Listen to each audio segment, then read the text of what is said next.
Hello friends, आज मैं आपके सामने एक एक्सपेरिमेंट लेकर के हाजिर हूँ जिसका नाम है बीट्स। तो बीट्स क्या होता है? बीट्स एक ऐसा फिनोमेना होता है जिसमें साउंड की इंटेंसिटी या लाउडनेस टाइम के साथ घटती बढ़ती रहती है with a certain time interval. उस टाइम इंटरवल को हम बीट टाइम पीरियड भी बोलते हैं, यानी कि एक सर्टेन गैप में इंटेंसिटी बढ़ेगी फिर घटेगी फिर बढ़ेगी घटेगी, तो इसको हम बीट्स बोलते हैं। तो ये बीट्स बनता कैसे है? ये बीट्स बनने के लिए हमें साउंड के दो सोर्सेस चाहिए।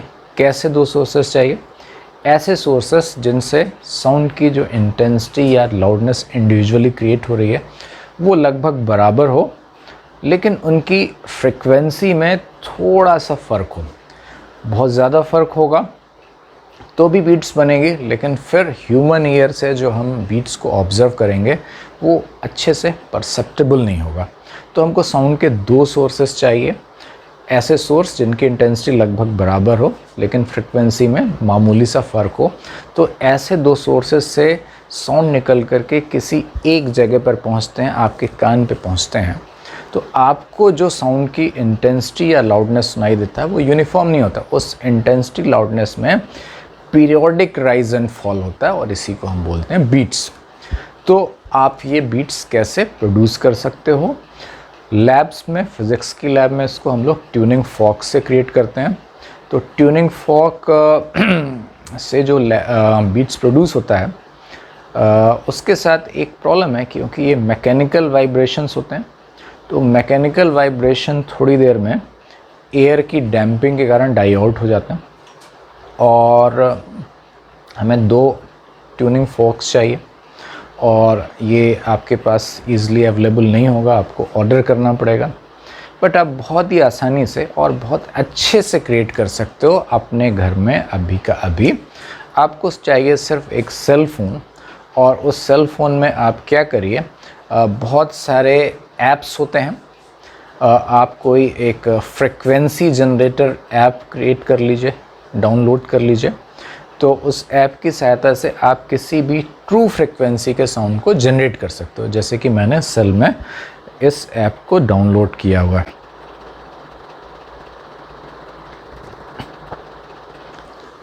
ये फ्रिक्वेंसी जनरेटर ऐप है। इसमें हम किसी भी नॉन फ्रिक्वेंसी के साउंड को प्ले कर सकते हैं।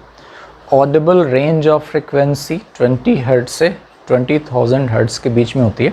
तो अभी मैं इसमें कुछ फ्रिक्वेंसी को प्ले करता हूँ। तो अभी ये फ्रिक्वेंसी 1 हर्ट्ज है। हम 20 हर्ट्ज से 20,000 हर्ट्ज के बीच में सुन सकते हैं। ये आइडियल रेंज है, लेकिन नॉर्मली एक आम, जैसे मैं अपनी बात करूँ तो मुझे जो अच्छे से फ्रिक्वेंसी सुनाई देती है वो 100 हर्ट्ज के ऊपर होती है। तो अभी मैं इसकी फ्रिक्वेंसी को धीरे धीरे बढ़ाता हूँ। तो ये 53 हुआ, 128। बहुत हल्की सी बज़ आ रही है जो कि शायद माइक में रिकॉर्ड ना हो पाए। मैंने 300 के आसपास रख दिया। थोड़ी सी बज़ बढ़ी, बट बहुत ही क्लियर ऑडिबल नहीं है। इसको और बढ़ाता हूँ।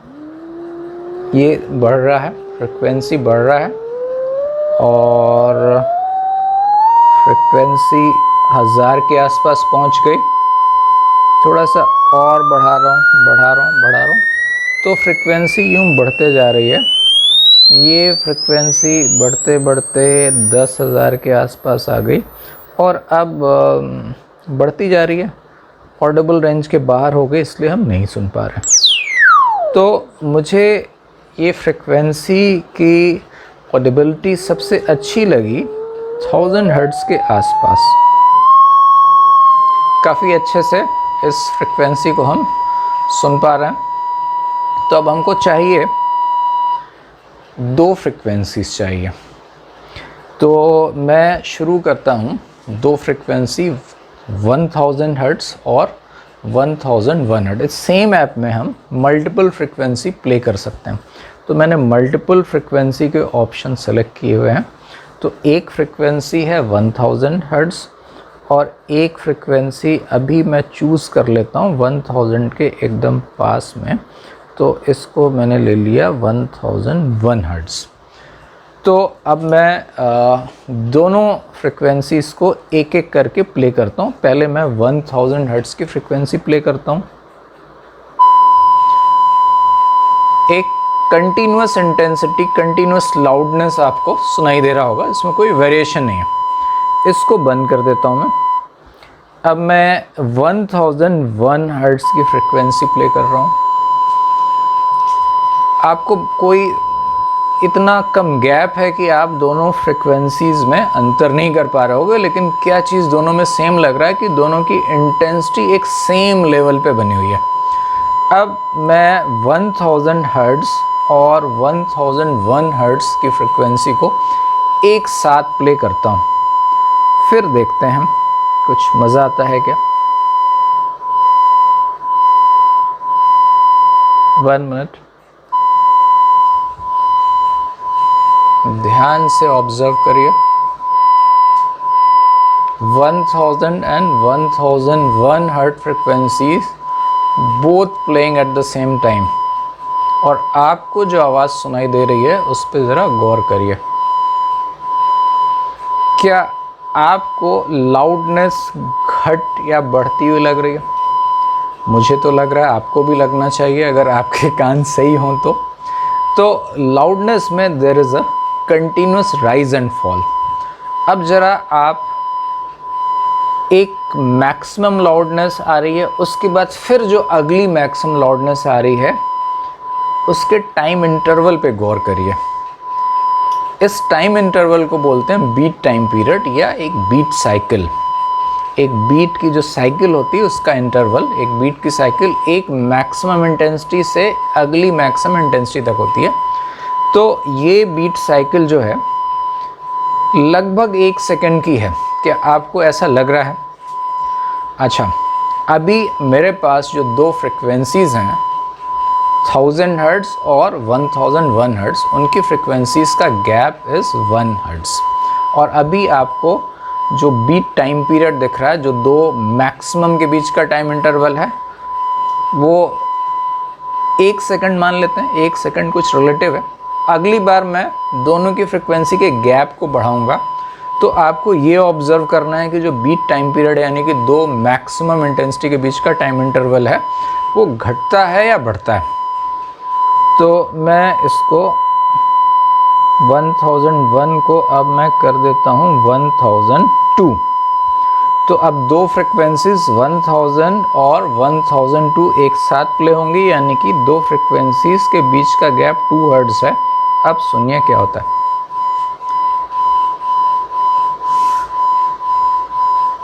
क्या ऐसा नहीं लग रहा है कि दो मैक्सिमास के बीच का टाइम थोड़ा सा कम हो गया, थोड़ा सा फास्टर वाइब्रेशन हो रहा है? फॉर्मूले के हिसाब से ये टाइम पीरियड हो गया है हाफ सेकेंड। लेकिन चलो मैं हाफ सेकेंड या 1 सेकेंड को भूल जाता हूँ। इतना तो हम ऑब्जर्व कर सकते हैं कि पिछली बार जब दो फ्रिक्वेंसीज के बीच का गैप 1 सेकेंड था, 1 हर्ट्ज था, तो उस समय जो दो मैक्सिमा के बीच का टाइम इंटरवल था उसकी तुलना में अब फ्रिक्वेंसीज का गैप 2 हर्ट्ज हो गया। तो मैक्सिमास के बीच का टाइम इंटरवल थोड़ा सा फास्ट हो गया है क्या? डेफिनेटली ऐसा हुआ है, आप ध्यान से देखिए। अब एक स्टेप और आगे बढ़ते हैं। अब मैं सेकंड सोर्स की फ्रिक्वेंसी को 1003 हर्ट्ज कर देता हूँ, यानी कि दोनों सोर्सेस की फ्रिक्वेंसीज के बीच का गैप 3 हर्ट्ज हो गया। अब दोनों को एक साथ प्ले करते हैं तो आपने देखा और फास्ट हो गया। फ्रिक्वेंसी का गैप बढ़ाया तो बीट टाइम पीरियड कम हो गया, यानी कि फास्टर वाइब्रेशन हो रहा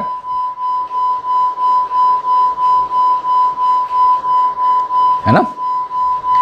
और मैं टाइम पीरियड और फ्रिक्वेंसी का गैप बढ़ाता हूँ। फ्रिक्वेंसी का गैप बढ़ा करके मैं 10 हर्ट्ज कर देता हूँ, यानी कि 1000 हर्ट्ज और 1010 हर्ट्ज। अब देखिए, अब तो बहुत फास्ट वाइब्रेशन हो रहा है, यानी कि बीट टाइम पीरियड बहुत कम हो गया। इतना कम कि हमारे कान को अच्छे से डिफ्रेंशिएट नहीं हो पा रहा है दो मैक्सिमा के बीच का। इसीलिए हम ये चाहते हैं कि जो दो फ्रिक्वेंसीज हैं उनके बीच का गैप कम हो, तो आप दो मैक्सिमास के बीच का टाइम इंटरवल अच्छे से ऑब्ज़र्व कर पाओगे। तो हमने क्या ऑब्ज़र्व किया? हमने ऑब्ज़र्व किया कि हमारे पास दो साउंड के सोर्सेस हों, उनकी फ्रिक्वेंसीज़ में थोड़ा सा फ़र्क हो, तो जो हमको रिजल्टेंट इंटेंसिटी या लाउडनेस सुनाई देगा उसकी इंटेंसिटी में वेरिएशन होगा और एक सर्टेन गैप के साथ वेरी करेगा। दो मैक्सिमम इंटेंसिटी के बीच का जो गैप होता है उसको हम बोलते हैं time period, beat time period या बीट साइकिल। और हमने फिर ये ऑब्ज़र्व किया कि जब हम सोर्सेस के बीच की फ्रिक्वेंसी के गैप को बढ़ाते हैं तो बीट फिनोमेना फास्टर हो जाता है, यानी कि बीट टाइम पीरियड कम हो जाता है। तो ये मैंने 3 डिफरेंट सेट ऑफ एक्सपेरिमेंट में आपको दिखाया। तो हम बोल सकते हैं कि beat time period is inversely proportional to the difference of the frequency of the two sources. ये मैं सिर्फ आपको इस एक्सपेरिमेंट की बेसिस पे दिखा रहा हूँ। इसका प्रॉपर मैथमेटिकल प्रूफ होता है जिससे हम एग्जैक्टली निकाल सकते हैं, बट अभी मैं यहाँ पर बोल रहा हूँ बीट टाइम पीरियड, यानी कि दो मैक्सिमम इंटेंसिटी के बीच का जो टाइम इंटरवल है वो इन्वर्सली प्रोपोर्शनल है फ्रिक्वेंसीज के गैप का। फ्रिक्वेंसी गैप बढ़ाया था तो फास्टर बीट्स हो रहा था, यानी कि जल्दी जल्दी हो रहा था। तो एग्जैक्टली मैथमेटिकली मैं ये बोल सकता हूँ डिराइव करके कि beat time period is the reciprocal of the modulus of the difference of the beat frequencies, modulus of the differences of the frequencies. तो ये हमारा बीट टाइम पीरियड हो गया। तो हम इसी को एक नया टर्म भी डिफाइन कर देते हैं जिसको बोलते हैं बीट फ्रिक्वेंसी। तो इसको समझने के लिए मान लेते हैं कि दो मैक्सिमम इंटेंसिटी के बीच का गैप हाफ सेकेंड है, यानी कि beat time period half second है, यानी कि हर 1 सेकेंड में 2 बीट साइकिल्स हो रही हैं। इसी को हम बोलते हैं बीट फ्रिक्वेंसी। तो beat frequency beat time period या बीट साइकिल का रेसिप्रोकल है। तो यानी कि बीट फ्रिक्वेंसी हो जाएगा modulus of f1 minus f2, और ये क्या बताएगा कि 1 सेकेंड में कितनी बीट साइकिल हो रही हैं। और यही रिज़ल्ट आपने अपनी टेक्स्ट बुक में पढ़ा होगा, 11th में पढ़ा होगा, जिसको आपने अभी बहुत ही आसान एक्सपेरिमेंट से देखा और सुना और समझा। आई होप कि आपको ये वीडियो पसंद आया होगा। अगर पसंद आए तो please like it, share it and subscribe to my channel. Thank you very much.